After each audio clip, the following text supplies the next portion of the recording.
Hey guys, welcome to FunNGun. Got something I'm pretty excited about here. If you've been around the channel for a little while, you probably know I like 2011 style guns, or in this case, they're going to call it a double stack 1911, and that's because if you didn't know, STI, now Staccato, actually owns the trademark to the 2011 idea, so that's why other companies don't use that. But I'll probably refer to this as a 2011 in the video, but just know they call it a double stack 1911. It is what it is. But this is a Tisas. This is the Night Stalker variation, which is the version of it that is the coolest looking one in my opinion. If you've seen my short, I actually did a 1-minute review on the standard variation of this in the past and got my hands on the cooler version of it here. And I want to say a big thanks to my buddy Jamie for letting me borrow this gun for this video. It's definitely a cool looking gun. So before we get too much into the gun, we'll go ahead and show you number one, that this gun is unloaded. Nothing in the magazine, nothing in the other magazine. I'm going to set this one to the side. You do get 2 magazines with this gun. So let's go ahead and get into what you do get with the gun. You're going to get chamber flag. Your instructions are right here, and that's actually where the Tisas is actually wrote at since 1993. That's pretty cool. I didn't actually know how old this company is, but that's pretty neat. You get a decently nice board brush, just a regular plastic brush. You get a jag for patches, and like I said, 2 magazines. And I thought it was pretty cool that you not only get a barrel bushing tool, you actually get a takedown pin punch as well in the little tool included. So that's pretty cool that they go ahead and include that, and you actually get a pretty nice case here. I'm not sure if it's TSA or fly approval, none of that garbage, but it is a nice case just for range use at least. So that's everything you get in the box. Let's go ahead and get that out of the way. We'll get into the gun here. And I'm not gonna lie, definitely a nice feeling gun for the money. You get a nice smooth action. It's not gonna be glassy smooth as something such as, like, you know, your higher end 2011s, like you got something like my Bull here. It's definitely gonna be a little smoother, but you're looking at a gun that MSRP's at almost double the price of the Tisas here. So the fact that this gun is as smooth as it is, coming in at roughly, I think it's $950 for the MSRP on this gun, that's not a bad thing, really, for the fact that they did bother to actually smooth it out quite a bit before they Cerakote it, because a lot of times you get Cerakoted guns, I've noticed, and there'll be a lot of drag on them where they didn't either Cerakote it properly or just didn't fit everything properly to start with. Or talking about fitment, you do got a little bit of jiggle in the slide, nothing that's going to make a whole lot of noise when you shake the gun. So it's fit tight enough for everything to function properly. This gun actually is quite accurate from what I've noticed just messing with it. And that is using what my buddy Jamie has on here is a, let's see, this is a primary arms red dot. I'm not sure exactly what model it is. I'm not going to lie to you. Not my favorite red dot, but since this is cut for the smaller style or the micro style red dots, you're going to have to put something on there like a 507K or the micro Trigicon. So not my favorite cut, but you do get away with having a red dot cut on a 1911, it costing a little bit less than something such as the one on this Bull, where you have an optics plate and they have to go through the extra process of milling the optics plate and everything separately. So that's a way for them to get you a red dot on the gun and save a little bit of money. This red dot ain't too bad. It's just with this red dot being as small as it is and the windows as small as it is, with these large style sights here, which you do have a night sight, front sight, which I guess makes sense since this is the Night Stalker, that you would have a actual tritium front sight there, which the front sight's also got a piece of fiber optic in it, it appears, and then you got the little bit of orange around it. So the front sight, even without the red dot on there, you do have a nice front sight and a nice metal rear sight, so the full set of metal sights, so it's nice. And they do co-witness with the red dot, but seeing as this red dot set so low, you'd almost been better off with a set of sights that weren't suppressed or high. But the fact that you can shoot this suppressed, and I actually did, so I'm gonna go ahead and insert the footage of that here to start with, here to show you me shooting it suppressed, because not every gun I've ever messed with that I've got the chance to shoot that's threaded, just because it's threaded, I guess what I'm saying doesn't mean it's gonna cycle properly suppressed. And I'm gonna go ahead and show me shooting this a little bit to show you that it does actually function just fine.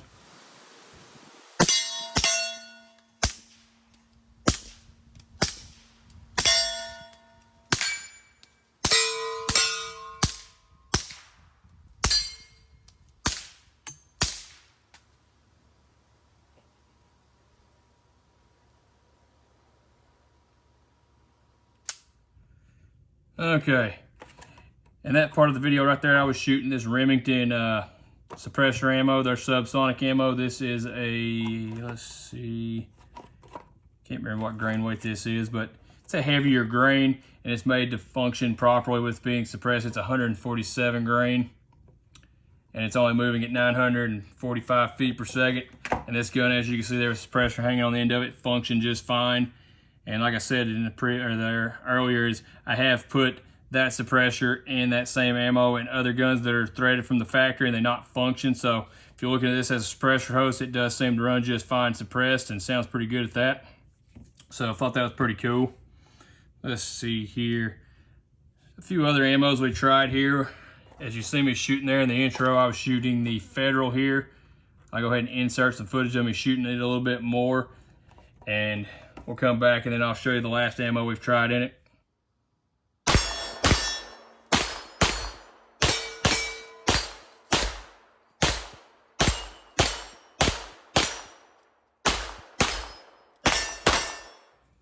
So as you can see, the Federal worked just fine. So I went ahead and tried some of this Winchester 124 grain NATO.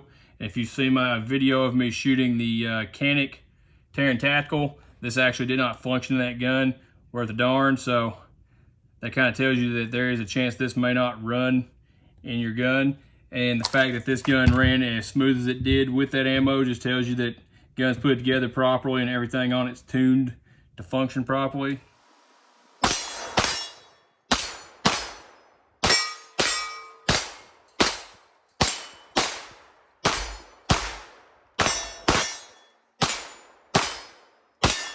So let's go ahead and get into a few more of its features, and we'll talk about a few things that I don't particularly like now that you've seen me shoot a little bit, show that it does function properly.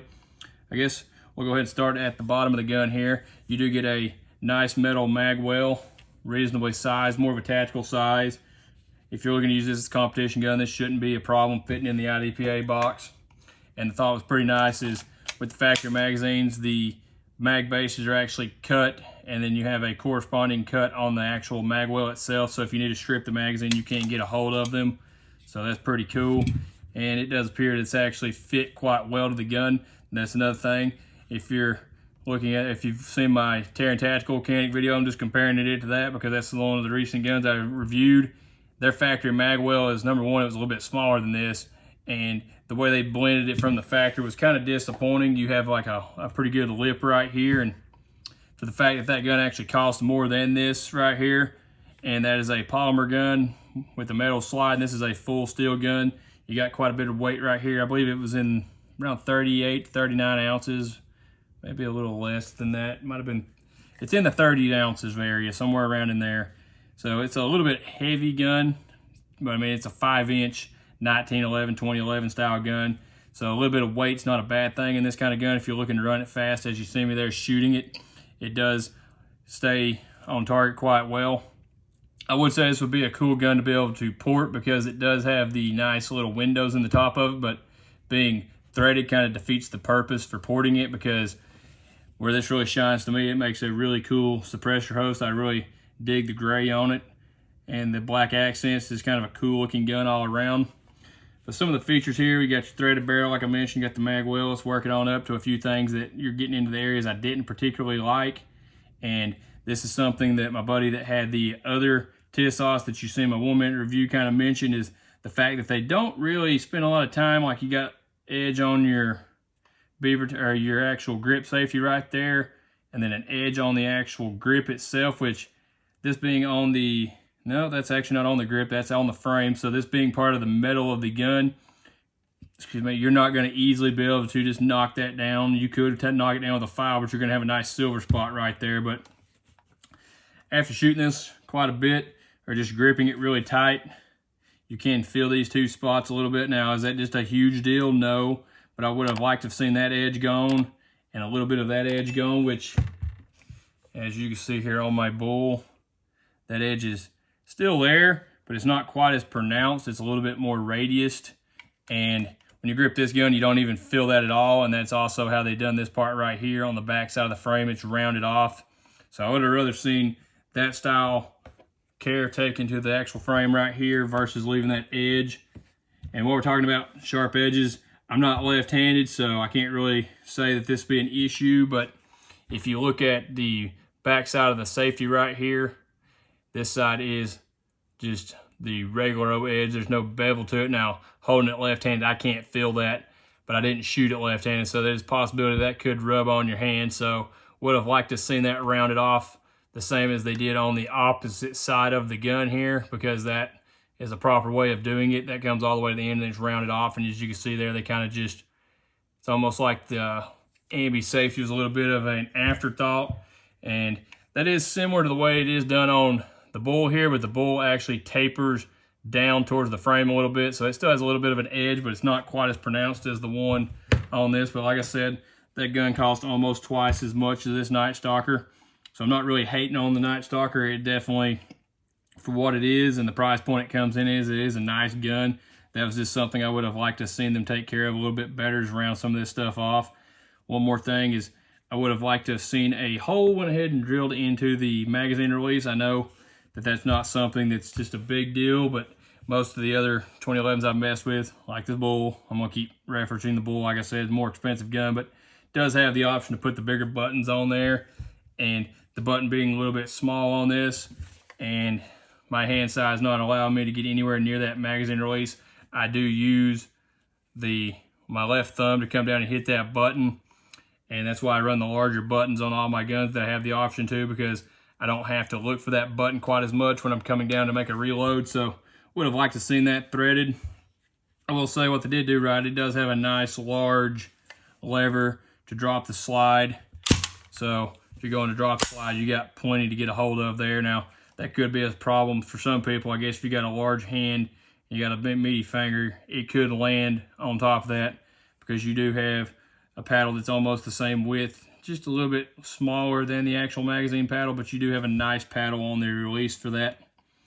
Let's see here, another thing while we're setting up this is I actually didn't know if I was going to like this trigger, because I'm used to just a standard flat trigger such as the one here that I've put into the bull, and I'm not gonna lie, I really like this kind of hybrid style here, because with the little I guess we'll call them ears on the top of the trigger there that kind of give it a little bit of a hybrid of a curved trigger. It really definitely makes sure you put your finger back in the same part of the trigger instead of kind of getting too low on it. And I actually ended up appreciate that quite a bit. That is pretty cool. Now, you get kind of a medium reach on the trigger. My finger gets to it just fine. I do have this one set up with a short reach, and it's a little more comfortable for me, but that is the option you get when you spend a little bit more money there. You can change stuff around, which you can change the trigger in this. I'm pretty sure this is compatible with any standard, I want to say 2011 style parts or double stack 1911. I'm pretty sure you could put you a different trigger in this if you wanted. Or talking about the trigger, gun, like I said, is unloaded. You do have just a touch of take up, nothing bad like a 1911 should be. There shouldn't be a whole lot of take up. You're on the wall, you get a nice break and a nice positive reset. So the trigger has a nice crisp break, nice reset, and I will say it's a little heavy for my liking. That's something you can adjust later if you know what you're doing. Not my gun, not gonna mess with it, but you're getting around a 5-pound trigger, so it is what it is. It's more of a duty style gun than a race gun trigger, but I'm sure the more you shoot this, it will break in a little bit more, and I'll say you can probably get her down to about 4.5 pounds. So not a bad trigger, a little heavier than I'd prefer it to be. While we're around the trigger, something I really do like about this is the fact that it is double undercut. You get an undercut on the trigger and an undercut on the frame there, and that allows you to get a nice, firm, high grip on this gun. Really appreciate that they did that. And you got a little bit of molding right there, but it's nothing that's going to rub your hand. If anything, it just gives you a little bit of grip. So all that said, and then you also do have a little bit of grip on the front side of the trigger guard if you're somebody that likes to wrap your finger all the way around the front. that is there for that. And we've got a nice rail here, which is actually where you got your information where it says Tisas made in Turkey. A little bit more stuff on the bottom of the frame is hid right there. And then this gun actually did come with this light on it. I took it off for the shooting portion to kind of give it more of a stock configuration, but it does look nice with there's a TL1 on there from Streamlight. Comes out just about the right spot and just kind of gives it a clean look, gives you a little bit more weight on the front of the gun. So if you're looking to put a flashlight on it, the rail is properly cut and the flashlights just fit right on there. I'm gonna go ahead and set that back off to the side. I'll put it back on before I give it back to my buddy. But overall, I mean, for the price of this gun, you get a nice fit and finish. I'm glad that there's someone actually starting to come in with a reasonable priced 2011. I know that the other version of this comes in a little bit cheaper and you don't get your slide cuts. You can, it's just a plain black color. You don't have the threaded barrel. I believe it doesn't come with the night sights. I think it's still actually got the red dot cut on it. And it doesn't have the mag well. You could add the mag well later. And I'm not gonna lie, it has the same style trigger, but I actually think the trigger in the other version looks a little bit cooler. It has some cuts into the side of it there, just kind of give it a cool look, like a skeletonized look. Speaking of skeletonized, you do have a nice skeletonized hammer in this. And like I said, I mean, even with the hammer down, the action on this is smooth. You got a nice positive safety. And if you've ever messed with 1911s, if you're gonna carry it and you want to dang have a good positive safety, and it is positive when it's on, it is positive when it's off. It's not hard to turn on and off. It's very smooth. So for the price point, this is definitely a really nice gun. One thing you don't get with this, and that's part of the fact that it is a threaded barrel, is you do have a bushing barrel, which not a big deal. I do prefer the bushingless bull barrel myself, and that is something that you can get. This gun made by, it's essentially the same gun made by Mac, and I'm going to try to get my hands on it as well. And it actually fixes a few of the issues I have with this gun. That being, I kind of prefer a bull barrel. I believe it may have the threaded magazine release, I'm not sure. But the biggest thing for me is it takes a full-size red dot. It does have the plates similar to the bull here. And that's really my biggest complaint, I guess, about this is if you're going to shoot red dots, I do not prefer the micro red dots on a full-size gun. Especially, like I said, with this set of sights, as you can see there, it literally fills up almost the entire bottom of your window. So it makes your window basically half the size. So I guess in my opinion, if you're looking to get into 2011s, you want something cool, you want something threaded, this is definitely a good option. The gun has function 100% for me, and as far as I know, my buddy hadn't had any issues with it either. And if you're looking to get, like I said, into the 2011, this is definitely a good option. Especially, I guess, if you're not looking to put a red dot on it at all, this one works just as well.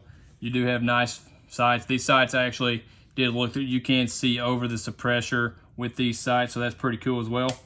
So I guess in closing here, if you, like I said, if you're looking for a 2011, you don't have one yet. If you're looking for one of them that's threaded, or you're just looking for an all-around cool looking gun that's going to shoot well, you're going to be happy with this gun. And I do feel like over time, this is going to end up being like the Springfield Prodigy. There's going to be quite a few companies offering packages for this gun where you can send them in. They're going to be able to do different trigger packages on them. Go ahead and slick up the action. I'm sure at some point there'll be companies offering them port jobs on them. You got somebody like Skip's Guns where he'll cut a comp into the end of the gun. So I do feel like over time, the more popular these guns become, they're going to end up being like the Springfield Prodigy, and you can have all kinds of stuff done to them, and you're starting off with a gun that you already have quite a bit less in. I believe the Springfield Prodigy, I usually see them around $1,200 to $1,300 or more.